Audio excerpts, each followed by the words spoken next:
what do we call it, a inspection, a survey of the building, the structural integrity of the entire building.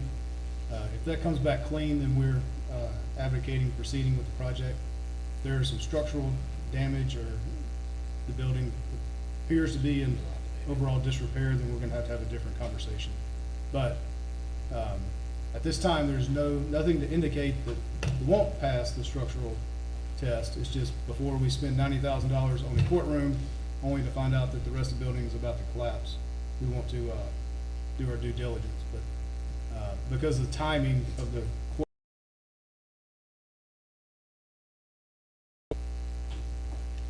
How old is that building? In the 50s. I'd say at least, yeah, if not older than that. I'd always heard 1951, but I don't know. So 37 to 43 calendar days or working days? Calendar days, okay. So 6 weeks. Yes.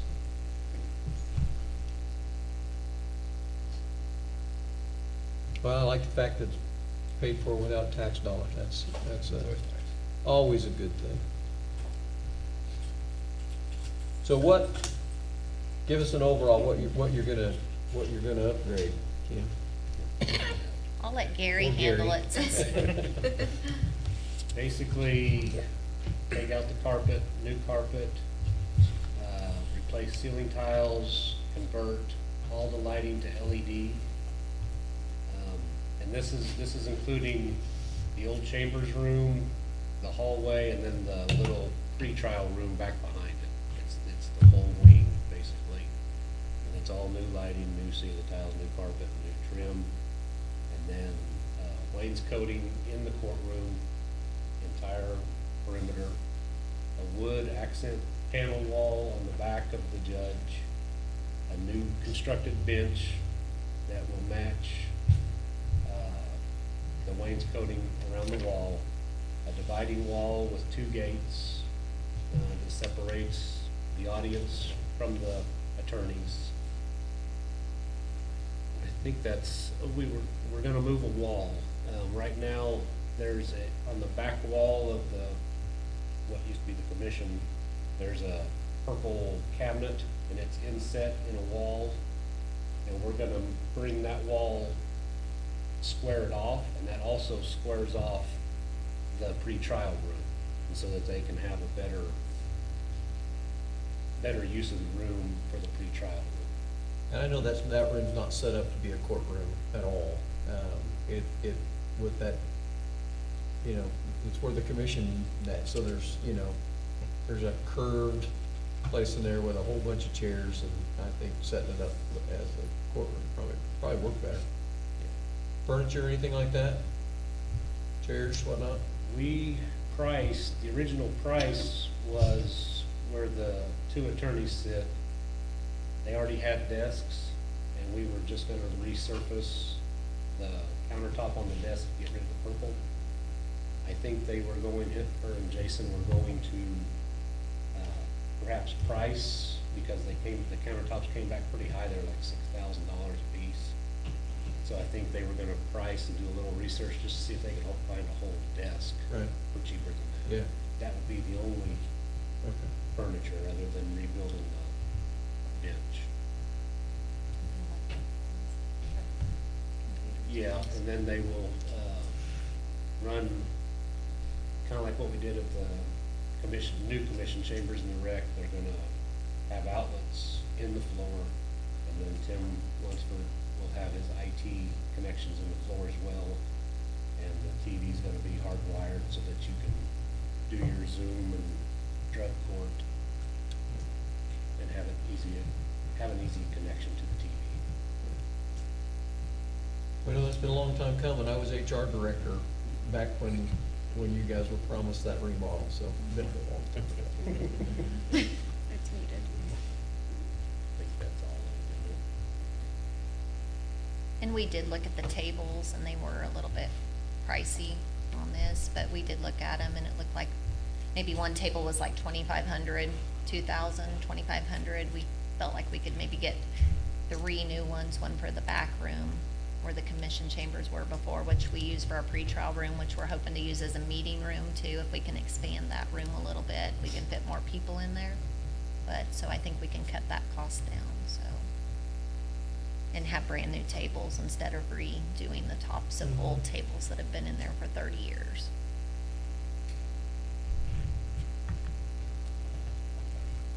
Jane?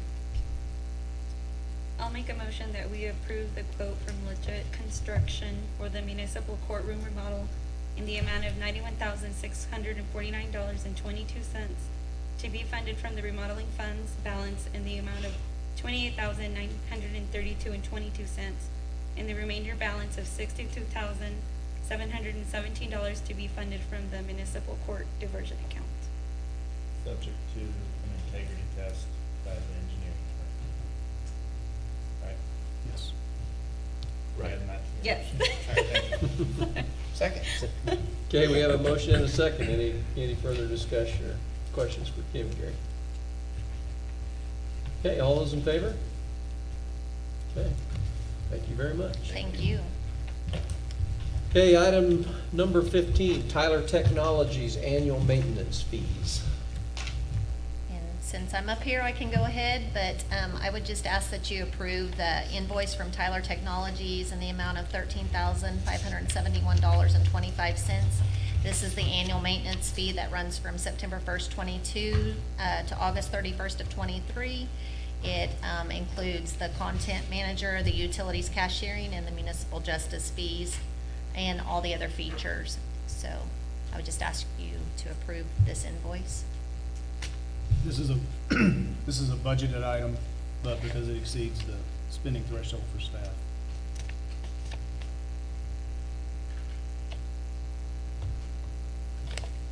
Make a motion we approve the attached invoice from Tyler Technologies for the amount of $13,571.25.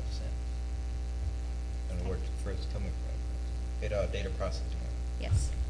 Second. Okay, we have a motion and a second. Any discussion? I'm just gonna ask, is this the same software we've used in the past? Was there any others that you guys would have considered? This is fairly new, right, in the last 2 or 3 It years? is. We actually went live with it in April. Oh, okay. So it was a Oh, work. that new. Yes, it's very new, very new, so. I remember yes. approving this like last year. It is, it's new. Good. Has it been good so far? It's been good. It's been a little challenging, but we're working through some things. I was talking to the prosecutor earlier, but, we're really, really close to our online payments, so that's coming along for the public. So I'm hoping here in a couple months, we'll have that up and running, and we'll, make a Facebook post on our page, on our municipal court page, and let the public know. But yes, it's just taken a little time, and everybody's been really patient, so we appreciate the community, and the public's been great, so. Okay. So we have a motion and a second? Okay, all those in favor? Okay, thank you, Kim. Thank you. Thank you. Okay, item number 16, city staff.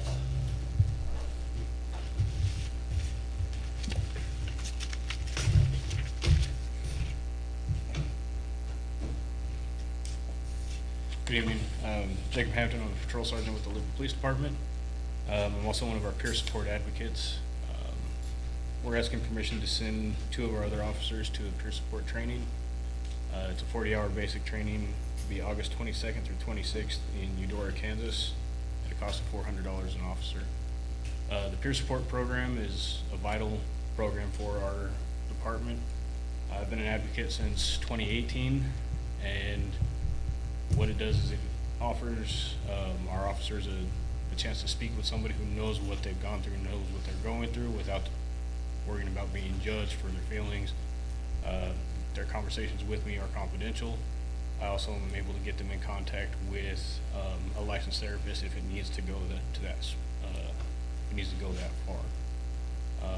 We also do critical incident debriefs for our department. If, anytime we have a major event, we will gather everybody up, sit down and talk about it, because Sorry, this is something I'm kind of passionate about, but we've lost too many officers to suicide and alcoholism, other things, because they felt like they couldn't talk to anybody. This gives them that opportunity, so it's very vital. And just to be clear, this is not an action item. It's something I wanted you guys to be aware of, that the Chief Cutshaw and the staff are doing to take care of the employees within their department. And it's it's an exceptional program.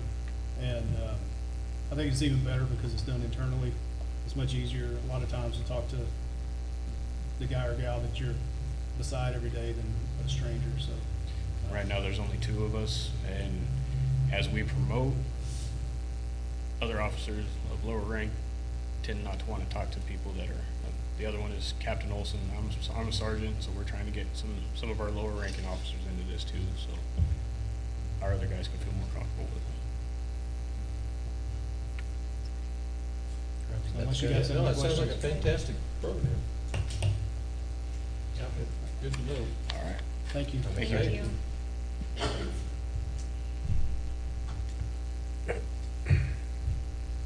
Yes, Brad? I got a couple of things. Shoot. So I don't know if you guys know, but we've been trying to get with KDOT to figure something out on getting 54 highway striped. And it's been a back and forth. And then we met with Yasmin Marino, who's a public affairs advocate for KDOT. And she brought us an agreement that the city signed in 2000 with KDOT. And that highway belongs to us. So the striping is gonna be on us, and it's in dire need of needing restriped. So we reached out today to Road Safe, who's gonna be here to stripe Second Street, to see if they can give us a quote on, at least a ballpark figure on what it's gonna cost to restripe that. And we also found out we're the proud owners of 2.6 miles of Highway 83 also, that we are 100% responsible for. For maintenance purposes. For maintenance, right? Not, we don't get to make any decisions, right? But we get to Right. maintain it. If it goes bad, we gotta fix it. If it needs striped, the signage and everything. How long did it take her to find that agreement? It didn't take her very Didn't long. it really? Have to let her know. We've been dealing with KDOT, and this group's telling us, out here is telling us, this is our deal, don't worry about it, we'll handle it. We just kept going back and forth, so she got with Larry Hall, the guy out of Garden City, and he's the, if anybody knows it, he knows it. Yeah. But she did bring us a copy of the agreement, so. I wanted to bring up, the other night I was out to the cemetery, and I was visiting with the guy, and a UTV came through the cemetery. And I'm not against UTVs at all. But this UTV, the road was blocked down at the end, so they couldn't go around, so they literally drove around the barricades and drove across graves. And we had noticed that there was a lot of, UTVs had a unique tire track, but they're appearing all over the place. So if you're a UTV driver and you see somebody doing this, don't let him ruin it for the rest of the group. Because, I mean, you could ban them out there, but unless you're there 24/7, you're not gonna stop. I just, if I would have not been in my personal vehicle, because this person wouldn't have known me from Adam, it probably got kinda ugly. And by the time you call communications and everything, they're typically gonna be gone. So I just want you to know that it is going on. And the guy I was talking to, he's out there all the time. And he said, this is going on all the time out here. So, I mean, if we see it, we're gonna stop it. It might get ugly, but it's just disrespectful to be doing that. And I don't know if it's because, we can go there because we're in a UTV, but we can just cut out across these things. So there's a lot of tracks appearing throughout the grass sites? Yeah. And the grass is so dry and dead. It doesn't bounce back up, does it? Yeah. No, and you can tell. One other update, drainage out at the ball fields. All the drainage is put in, the pad's built, they're gonna start on the building next week. Good. So and that expanding that parking lot is gonna make a world of difference when we have events out there. We had one this weekend and we had to block off a lot, but the whole parking lot was full. It was busy. You couldn't get another car in there. Yeah, it was definitely busy. Yeah. So you'll see some concrete going in. So does that parking lot get surfaced like the rest of it? So Or is it just gonna be it's just? gonna be gravel. Right. And I think eventually the goal is crushed concrete, millings, chip seal, and then we can stripe it. Okay. But it's gonna take a couple of chip seals before it's good enough to stripe, because, you know, the gravel's gotta get pounded into it. Right. And until you get some stripes on the ground, the first person in there is gonna dictate how the parking goes. And it might be a disaster, but we're gonna add a couple hundred parking spaces anyway. Oh, that'd be good. It'll be real beneficial. Yeah. So how long before you're building, I mean, how long is that process before you get it up? I think, well, yeah, the concrete's probably gonna take longer than anything. 6 weeks? 4 to 6 weeks on the end. You have any time to move, for ourselves to move. Well, we can't move the old one out until we get the new one built.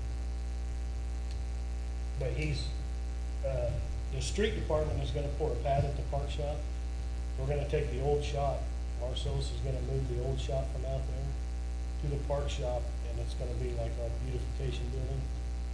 When we get our tree orders and when we can buy bulk fertilizer and save a lot of money, we'll store it in there. And they're gonna be pouring the pad out there, and as soon as we can get that cut away, we'll move it out there.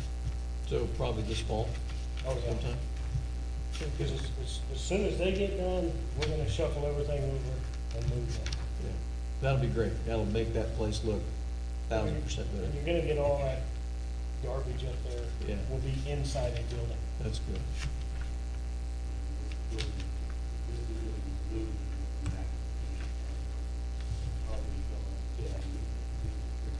Right.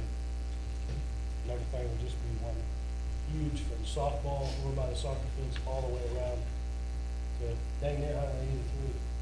Just be one massive thing. That's awesome. That's awesome.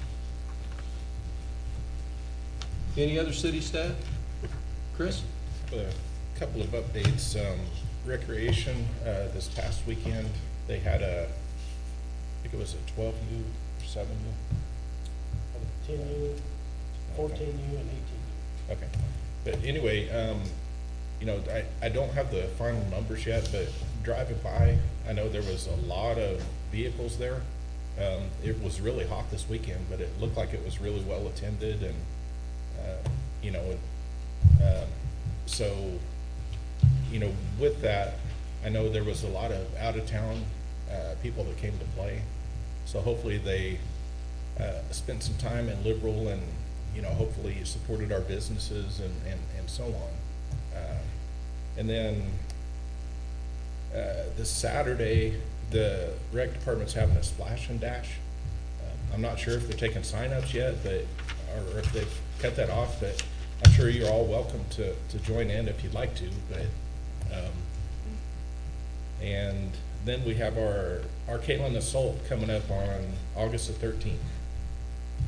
You know, and you're certainly welcome to participate in that too. There's a short course and a long course, but, you know, that's usually a lot of fun. I know we have a lot of volunteers that go out, you know, and just help make everything successful, and I know they're just getting ready to start building on the, all of the obstacles and everything, and, you know, of course, every year they try to do something a little bit different, so it's not a been there and done that kind of thing. And with regard to the budget, you know, we're still working that up, you know, but we anticipate probably sometime in August of having our budget work session. We'll definitely, you know, we haven't really discussed a date yet, but the budget hearing we're looking at having on September 13th is what we've advertised. So, you know, by then we'll have to have everything, everything finalized and, you know, something that the commission, feels comfortable with, and then we can go from there, so. And that's about all I have at this time. Okay. So let me throw one thing in on his deal. On the baseball tournament, we had Denver, Colorado, we had Lamar, Colorado, East Colorado, which I have no idea where that's at. It's on the way to Denver this Okay. weekend. I go through there every time I go there. We had a couple of teams from Amarillo. We had Dumas, Texas here too. So, there should have been some motel rooms and That's some good. other spots. Anything else from staff? Okay, item number 17, city manager. All right, so we met with IMA, our healthcare broker, last week, and if the initial, or the current numbers hold with how the plan pricing is, we have Plan 1 and Plan 2, we're looking at about a $71,000 increase from last year, which is significantly less than the $308,000 that we'd started with before we brought IMA on board. So we'll do open enrollment, I believe, the 25th and 26th of this month. Plan 2 is much more affordable for the employees, and it's the same coverage. It's just a lower deductible, but depending on how those numbers shift, it'll kind of, that 71,000 can go up or go down. Funding percentages, some of it up, so but we're very pleased with the number that we see so far. The code footprint for the rec center is with the state fire marshal. I believe they have 30 days from last week to review it. Fingers crossed that comes back good, then we can move forward with the I don't know if we have to rebid the sprinkler system because it's been so long, but I think that's kind of the first step will be a meeting with Earl's Engineering, Matt, Clint, Chris, and myself, and we'll sit down and we'll formulate a plan for how we move forward. But I think the sprinkler is kind of going to be the first big ticket item that'll get us back operational in the areas that we had to shut down and get us into our council chambers, our commission chambers.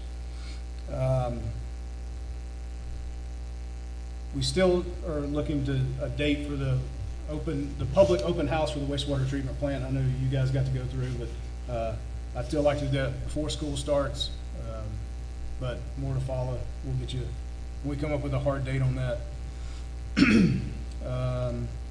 The next two things that I'm going to say are very preliminary, so no one take and run with this. But I had a great meeting with April Warden from the county. We discussed a number of partnership things.